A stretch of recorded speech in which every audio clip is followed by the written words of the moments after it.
Hello, in this video we're going to discuss Nearpod, which is a web or app-based product, and it allows the teacher to share materials with students in real time. So she's able to share them on the board, but they're also able to see it on their devices as well, be it through the app or on a desktop, laptop, Chromebook, that kind of thing. The students are also able to complete activities built into the Nearpod activity. So that could be polls, quizzes, drawings, that kind of thing. They're able to complete them in real time. The teacher's able to see who submitted those assignments. She's able to look at them in real time as well, and she's even able to share those results. So if a student did a really great job with one of their activities, she can share it with the rest of the class, and it will push to all the other devices connected to that session. Also, in addition, there is reporting information as to how each student scored on the poll, the quiz, the drawing. Again, all of that backdata information is available within the teacher's Nearpod account. So let's do a demo. To begin, the teacher would need to create their Nearpod account. Now, know that there are different versions of it. So when you get a free version, you're going to have the silver account, and you can choose to upgrade and see the different types. So you could choose to pay for it if you wanted to. But again, you do have the free area.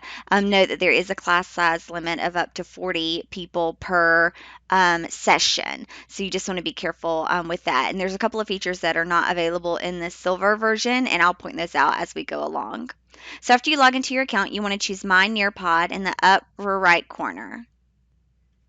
You'll then be able to see any of the activities or lessons that you've either adopted or that you've made. And so a great part of Nearpod is that you don't always have to make your own sessions. You can actually create you can adopt ones that other people have created. So let's start by looking at those. So you can come up here to Explore in the top right corner or top left corner, and then you're able to see different ones that other people have created. Now, some of these you do have to pay for, but some of them are free.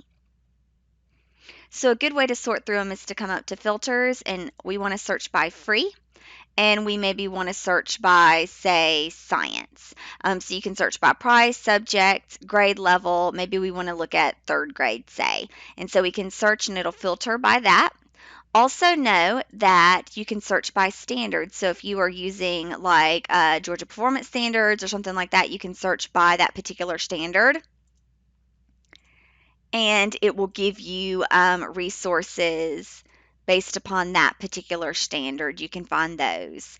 So you can search it by standard or by lesson. So you can look at all these different ones, and you can click on it to view more about it. From here, you're able to preview the different components and see what each involves. And you notice that some have built-in polls, built-in activities, that type of thing. So if this is something that you want to use, you can add it to My Library, and it will add it into your account. And then you can simply go back, and you can continue to explore different ones and continue to add them to your library. Once you've added them into your library, you notice that they'll be located here within your My Nearpod. You can edit those if you like. Now, it won't let you edit the real version of one that you adopted. It will let you make a copy of it and then edit it if you want to. Also, you can do the live lesson where all the students are in the room, and you're completing it in real time, so you're participating all at one time. If you have the upgraded version, you can do the student paced. So you do have to have an upgraded version of that, but that would let the students do it at their own pace, so asynchronously, and then you would be able to see the reports that way. So with the free version, you can only do the live lesson where everyone is involved. So let's do that. Let's do that one. Let's do an example of that. But before we do, know that you can add these to a folder. So if you have adopted a lot of Nearpod sessions, it's going to get a little bit cluttered here. So you can actually come and make folders. So you can add to a folder, and you can create a new folder. And let's say third science, and I can create a folder and then move them into my folders. And so I can have different ones moved into the folder as necessary, just to kind of organize it a little bit better. And then my lessons would be here, and then I could click in the folder to be able to get to my lesson. So let's take this one live. When you take the session live, you're going to see a code that the students would put into their devices, be it their iPad, their phones, or just a computer, laptop, Chromebook, whatever. Now, in addition, you can choose to just get the link to it so that you could use it later, or you could share it on Google Classroom if you wanted to. So the students would then go to nearpod.com and go in as the student and put in the code, or they would go on as the app and input the code. And so I'm actually on an iPad now that I'm going to go in and put in the code so that we can join and participate in the session. So once students put in that code, they're going to be asked to put in their name or an alias to be able to join the session, and that's going to let you be able to track them. So once everyone is added in, then you can X out of this and you can begin the session. Notice down here at the bottom it tells you who is in the session. So this is the person that I am currently right now on my iPad. I am the sample student. So you would have a list of everyone who's added into the session. You can choose to hide the students' names so that anywhere in the session where it shows students' names, it would not show them. It would just say anonymous. So we'll keep it showing students' names for now. Just know that you can hide them if you want to. This also lets you jump from the different to the different slides. So if you want to skip over slides, you can skip over the slides if you want to. But this is just kind of like the slide sorter.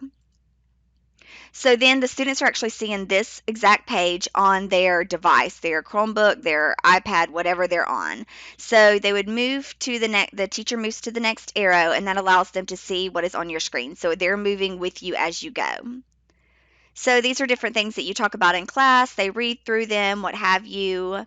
Now this is giving them a poll. So the students on their screen are seeing a poll to complete, and they complete that poll and submit it.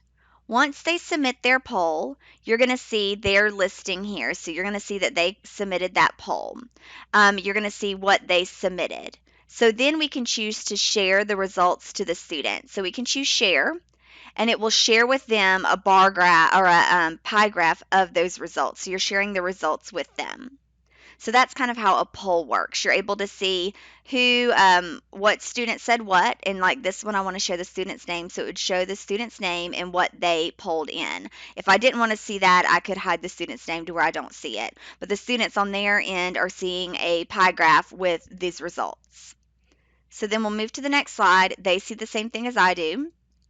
So we'll move through the different slides. These are more or less teaching slides where you talk to them about the different components. And then now they have an open-ended question. So on their screen, they're seeing why are frogs' eggs coated in a protective jelly-like goo? And they are given a short answer question to submit. So they write in their answer. So once the student types in their short answer question, they submit it. They will get a response saying that it's been submitted. They can choose to edit their answer if they want to. But on your screen, as the teacher, you're going to be able to see this student submitted and this was their answer. You would be able to see it as people come in. You're also able to see that we have 100% participation. So all the students connected into this session have participated, but there's only one. So this person has participated. What I can do is I can choose beside the people who have submitted, and I can choose to share their response if I want to. So if I choose share, it's going to show on the screen. It helps to protect them. It doesn't tell them the name of the student, but it does tell them their answer. And that's a way, if a student really provides a really great answer, you're able to share it with the rest of the class. So that is a way that you can share it and then unshare it. So then we'll move on to the next slide. Again, these are all teaching slides that they've created that you're mainly just talking them through the lesson. And then this one comes up with a drawing activity. So in this case, the students are seeing draw the first 3 stages of a frog's life cycle, and they have a whiteboard where they're able to add in drawings, highlighting, images, take pictures, or they're able to type in as well. And so they would create their drawing. Once the student has submitted their drawing, you would see them labeled here. So you would have one per student, it would be coded with their name. So you can actually look at this and you can see what it looks like just in real time. And again, they were able to use their drawing tool, their highlighter tool, their labeling tool, and they even used their camera tool to take a picture of themselves and kind of sign it. So if this was a great example, I could choose to share it and it would push it to everyone's device so that they could see it as well. And we could say, this is a great example of X, Y, and Z. This is why it's so great, whatever. So basically, you're pushing it out to the entire class. So you choose to unshare it and it takes it back. But again, you would see all the different ones. You could click on them and look at them there, or you could wait till the end and see them in the report. So again, we have the different teaching slides. Now this one will take them to a Microsoft Sway. So this is an outside source that they've linked in, and they're able to see and scroll and look at the different websites. So in addition to putting in slides,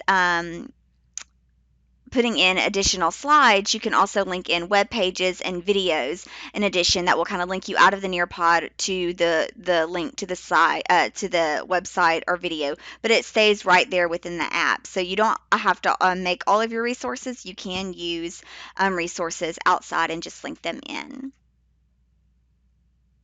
So now this one is a fill in the blank activity.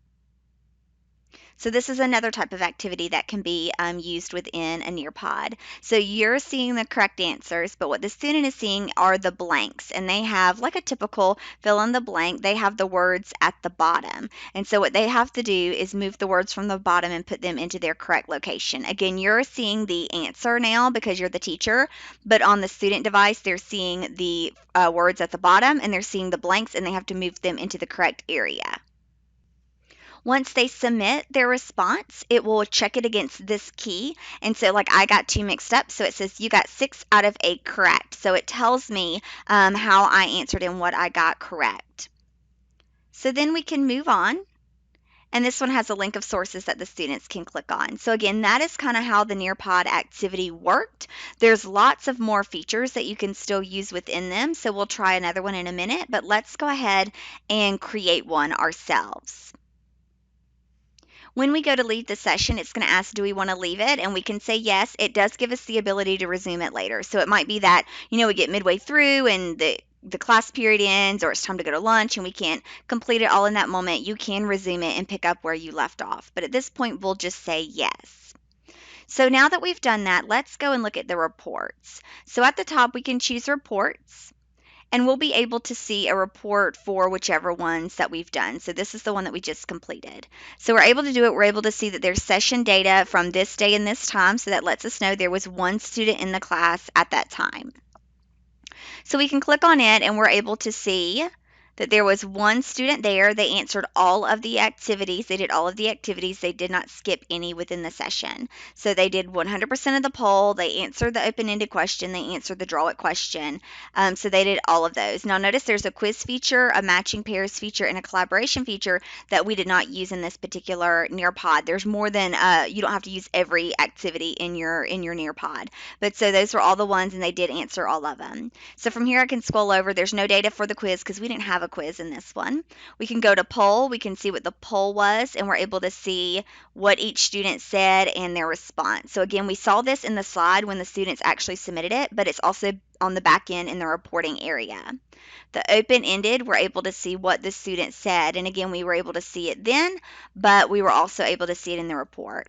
The draw it allows us to see that image that the student submitted that we did already look at in real time, but we could also have it for data reporting purposes. We did not have a matching pairs activity and we did not have a collaborate activity. So I could download this data as a PDF to be able to keep it either at the session area, or I can download it as the student area. So I'll download both of these so you can see what they look like. But again, all of this is going to be right within the student, or right within the Nearpod account. Notice that the student PDF is only available in the premium feature, so you'll get this little pop-up if you try to do something and you have the free version and you need the paid version. So this is what the session data looks like. Again, it's exactly what we just looked at. It's overall session data, poll session data, open-end session data. It's basically what we just looked at. All right, so now let's build our own. So we're going to go back to my library, and instead of picking one that we already created, we're going to create our own lesson.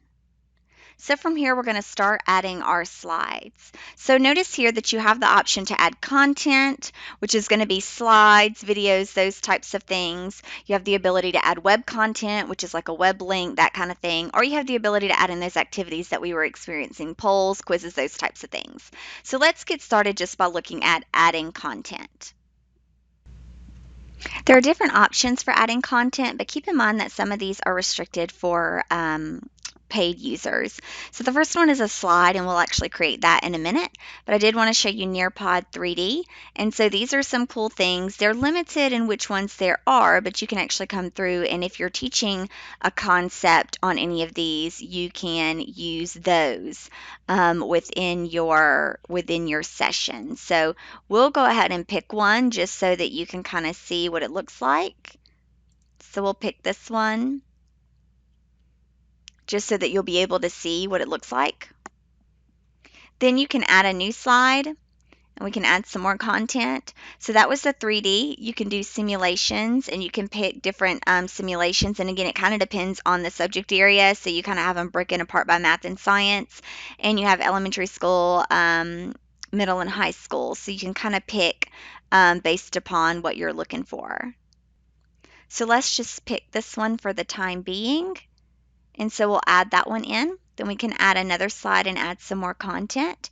So then you could do the field trip, but again, that one is restricted to the premium users. So that one is one that is restricted. But there's also worldwide video. That one's also restricted. But we can keep scrolling over. We can include a sway, which is a Microsoft, kind of like a version of a website. You can include that if you wanted to. So you can pick one that's already been created. So we'll just pick one right now for the time being just so that you can see it. Or you could create a new sway if you wanted to, but we'll just pick that one. Because if you wanted to make a sway, you could come in and create a new sway, and it would have you log into your account and actually make a sway from there. But we don't want to make one right now. Just know that you can use ones that are already there. So let's add some more content. We can choose a slideshow, which is what we'll actually do in just a second. We can do videos if we want to and put in a web video. We can do audio or PDF. So those are the different content areas. So let's go back and let's make a slide, which is kind of your basic, compare it to a PowerPoint slide. So you can come over here on the side and you can pick the template that you like, and then you add in your content. So you give it a title, you can drop in files, you can also come here and put in an image for the background if you want to. You can upload it from your computer, your Google Drive, your Dropbox, or your OneDrive. You can also change the layout of the slide. So this one has a title and one element. I could change it to where there's a title and two elements. I could change it to where there's a title and four elements. So I can move it around based upon what I want. So to give it a title, I can choose here. I can choose to add text here, video, images, or a GIF if I want to. So it's really up to you. So I'll choose to add an image here. I can again search right within Google, or I can upload it. So then I can select the image I want to use. It will put it in here. Then I can come over here and I can add another image, a video, what have you, to here. So now I've created basically a PowerPoint slide. So then I'll save and exit. It will be added into my session, and then I can just add in another slide. So let's do a slideshow here, but then let's go ahead and go over and do a slideshow here, which this one's going to allow you to have multiple options. So say that I am looking at, I'm doing my lesson obviously about presidents of the United States. So I come in and I'm going to pick different images of presidents. So let me just pick a couple, and I could even, refine my search to specific names of presidents if I want. So again, I can click this slideshow and then search again for another president. So we've added in several images, so we're going to save that, and it's basically going to allow them to have a scrolling area to where they can look at multiple ones. So I can also come and maybe add in another slide. And from here, I can also add in a text slide. So I can come in and add text to my slides. So in this case, I just basically added a text-based slide. So I will save and exit. I will say that a little note in doing so, it's a good idea to explain what they're going to be looking at. So in this case, I can move these around. And I'm going to move this one in front so that it tells my students that on this slide they're going to be looking at images of the presidents, because it doesn't tell them what they're looking at here. So it's a good idea that you have maybe a slide before that tells them what they're going to be looking at. So now let's add some more content and maybe add in a video. So in this case, oops, I guess I can't do that. So I won't be adding a video this time, but I can maybe add in a web link. Let's see. Let's go to add a slide and let's add some web content. No, I can't do that with the free version. So let's go ahead and add in some activities. So just remember that you have slides, which are kind of where you could add your text. These are specialty ones. You can have a slideshow, videos, audios, PDF viewers. So let's add in some activities. So let's add in perhaps a quiz first. So I'll go to quiz and I'll just basically type in my quiz as normal. So I add in my quiz questions. I mark the correct answer. I could also add in a reference, an image, video, that kind of thing if need be. And then I can also add in another question if I want to, or add in another question, or duplicate the one here and then change it up. But we'll just ask one question for right now. I can also add in a timer if I want to where they have so many seconds to submit their answer, and then I can give it a title. So we're going to save that, and that will be added right within my session. So let's add in another activity. Let's go to add a slide and add an activity. And some of these are going to be ones that are restricted. So let's do a poll really quick. And let's ask them. So in this case, I'm asking them a poll. I can also add in a timer if I want to give them so long to answer it, add in an image for reference. But this is going to be a poll that's going to give them the option to respond to. And again, you can move these around if you want to. So if I want this poll, here, and I want the quiz moved around, you can move these around as necessary. Then let's add in another activity. So let's add in an open-ended question. So in this case, it's very much like a quiz, but it's just an open-ended question. So we'll save that, and it'll give them basically an open block to submit their answer. So we've added in an open-ended question. Matching pairs is also limited to the upgraded version. Quiz we've added in. Let's add in a draw it. So in this case, we could basically add in anything that would allow the students, because when they answer this question, they're going to have a whiteboard and they're going to be able to draw on that whiteboard. They can also label on that whiteboard. They have a highlighter tool. They also have a pen tool. So I could ask them things like draw yourself as the president, or draw an image of George Washington, to where they just have a blank screen. What I can also do, however, is upload a background image and have them write on top of that background image. So I can choose that, and maybe I have a map of the USA. So I'm going to search for that.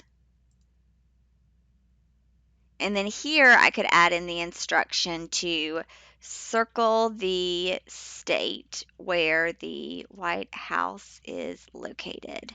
And so they would actually annotate on top of that, and then they would circle where it is located. And we can save that in. We also have the last we can do a poll. We can do fill in the blank. Fill in the blank is a restricted one for upgraded versions, so we can't use that one on our free account.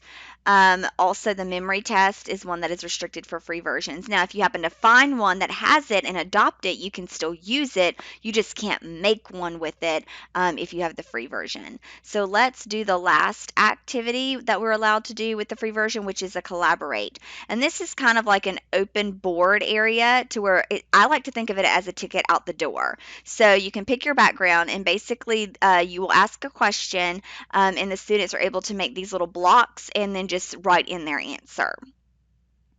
So you could give more specifics, but a great one to do is just kind of a ticket out the door. What did you learn from this presentation? And allow them to just kind of reflect on what they've learned. So we'll add that in as well. So now we've added in all of our different components. So we're going to save and exit and give it a title. And now we're going to save it. So now it's been added into our lesson area. And again, remember, I can put those in folders. So now we're going to be able to play that lesson live with our students. So we'll go ahead and choose to take it live.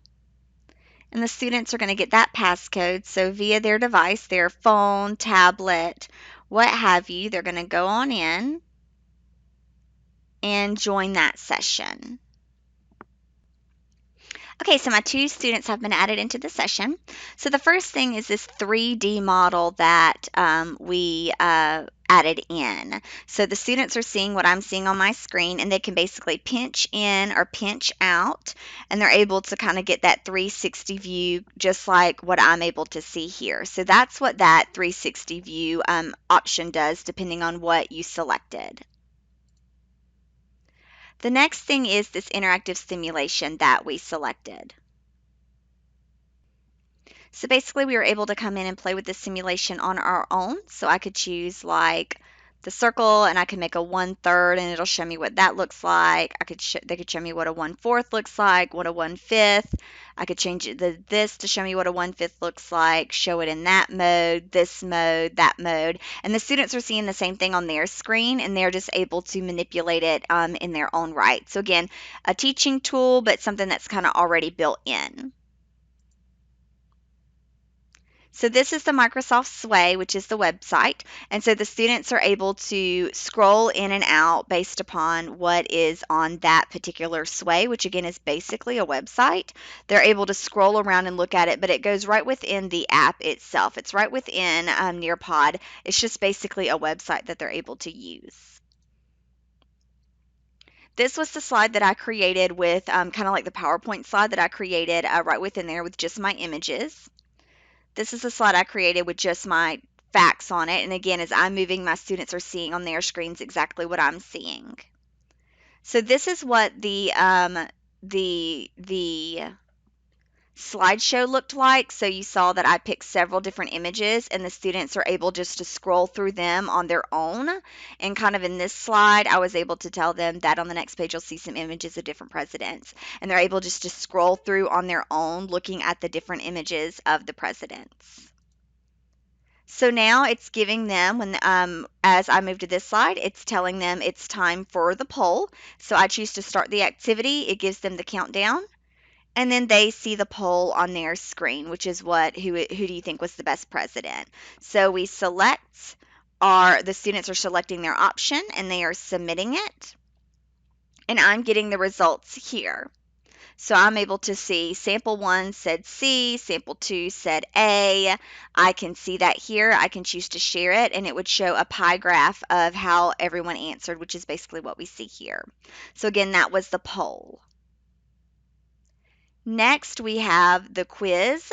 So on their screens is showing time for a quiz. We start the activity. It's giving them the countdown, and then it's going to ask them to answer the question. So they just select their correct answer, and then they submit it. And then we're able to see that both of them answered C. And I'm able to share that data with them just like I did with the poll. And it's able to show them a bar graph on their, or a pie graph on their phone showing that everyone answered correctly in this case. So this one is the open-ended response. So they're going to see the question, why do you think this president is the best, and why do you think so? And then they're going to type in their answer and submit it. So when the student submits, we're able to see what they said. I can see I have 100% participation, meaning both of my students in my class have submitted. And I can choose to share this response with the rest of the class. So when I choose this, on both of their screens, they're seeing because he was the first. Remember, it's not showing the student's name, it's just showing their answer. Lastly, we have the drawing. So what they do is they're seeing on their screen, circle the state where the White House is located. They're seeing a big screen on their computer or on their device, and they're able to use the pen, highlighter, text, or image icon to draw on this particular map. So we see that both students have submitted. I'm able to click here and just be able to see their response. If I want to share it with the rest of the class, I can choose share and it would show their map on everyone's screen. So I can say, look what a great job they did. They answered it correctly. I can choose to unshare it and it'll take us back to the question. And again, I could see what the sample two students said as well. So now this has taken us to our collaborative board. So I'm going to get the option of would I like to approve student comments before they are posted, which may be a great idea depending on what we're doing. In this case, I'm going to say no. I'm just going to let them post as they submit them. So now the students will see this exact area and they have this blank area at the bottom to be able to add in their thoughts. So we are seeing what the students would see. So I see that sample ones, the student sample one submitted two things. They said that I learned that there's one president at a time. They included an image on this one because they can upload an image straight from here. And they were saying President or Lincoln was number 16. And then sample two students said this. So you can like their responses. They can also like their responses or like other people's responses. You can come up here and sort it by the student, or you can come up and sort it by the time they submitted it, or you can sort it by the number of likes. So you can sort it any which way you would like. And so that is kind of the collaborative board. You can then choose to share this board. You can get the link to share it beyond this session if some students created some really great works. So at this point, our session is complete. So I can come up here to the top. I can choose to end the session. At this point, we're done with it, but it does let me know that we can pick up where we left off. It tells my students the session has ended, so they can just choose OK and it'll take them back to the join screen. And then again, I can come now and view my reports as the teacher. I can view this session. I'm able to see my participation information, my quiz information, which we just saw in the session, but I'm able to see it on the back end, my poll information, my open-ended response information, my draw it information. It gives me the images of both of their draw it's. We didn't do matching pairs. I'm also able to see their class board link of their collaborative project as well. So all of that information is stored within the reports area. And that is how you use Nearpod.